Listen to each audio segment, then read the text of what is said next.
Let's talk now to Martina, political correspondent at The Sun, about what he has to say. Martina, how are you doing? Good morning, Mike. Good Very well. How are you? Very well. Good to see you.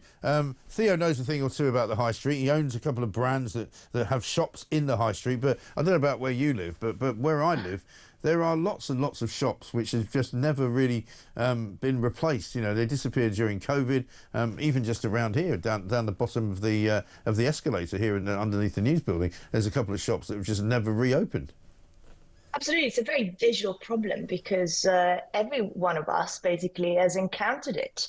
And as you mentioned earlier, Theo Paphitis is sounding the alarm over what he calls a tax system stuck in the 1500s.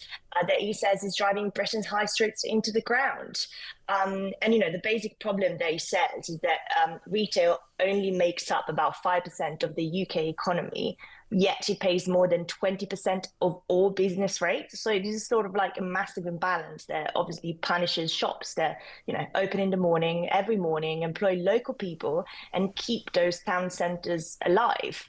And there's some interesting figures that he's got in his column. You know, he says that at the start of the year, there were 100,000 fewer jobs in retail than the year before. You know, that's the same as losing every single job in the steel industry 3 times over. So, you know, the impact of this that this is having on the high street is incredibly stark. Yeah.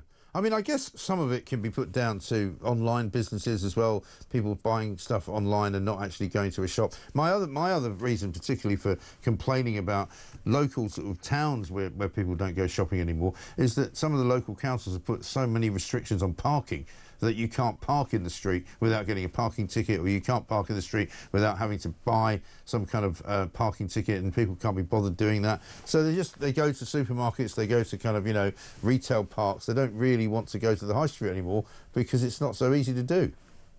Absolutely. And we've had many articles in The Sun over the past year, especially during the Christmas time, talking about exactly the same issue that, about parking, that people would just turn to online shopping and, you know, internet sales. And it says so in the column as well, that they've more than doubled in the last decade, you know, peaking at 37% of all retail during the pandemic.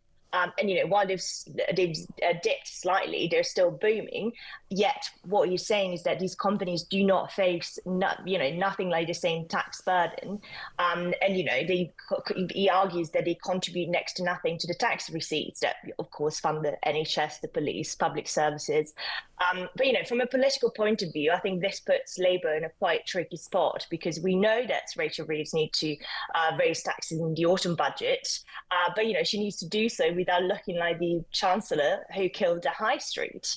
And, you know, a wave of boarded up shop fronts would be the most visible sign. Like, we're talking about those, the visuality, you know, that would be one of the most visible signs of an economy in decline. And, you know, voters really notice when a town turns into a ghost town. Right. And of course, a lot of people, you know, and my kids included, in lots of parts of the country where they used to go and get a sort of shop job for the first job that they got when they were 15 or 16, or, you know, do a paper round or work at a newsagents or something like that. Those jobs just aren't available for kids anymore.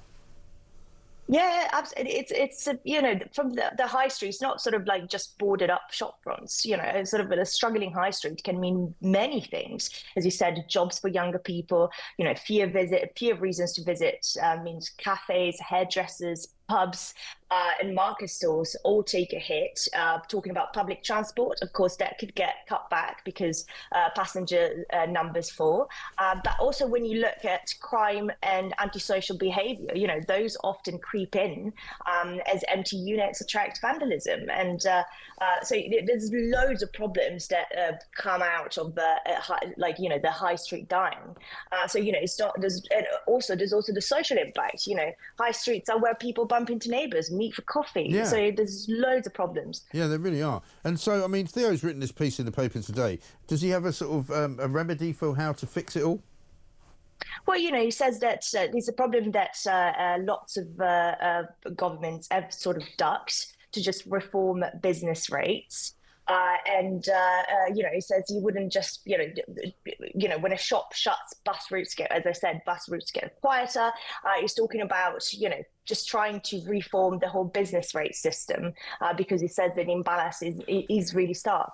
Yeah, it really is difficult, isn't it? Martina, good to talk to you. Thanks very much indeed. Martina Bett there talking to us about what Theo Paphitis has to say about the state of our high streets. He's basically talking about changing the retail tax engagement. He says, let's not forget that a healthy high street with tills ringing means more money into the coffers of the Treasury, which in turn gives the economy a much needed boost. But I know from talking to many of you, and I'll take your calls on this as well, that if you are running a small business or a shop in a small town or even in a big city, you will be absolutely inundated with the most ridiculous rules, the most ludicrous kind of, red tape that you can imagine. Planning permission for this, jobs worth turning up and saying, oh, you can't sell that. I remember talking to a lady in Birmingham, I think it was Birmingham, who had a real issue with the cops who came round during COVID, who tried to stop her from selling certain types of food.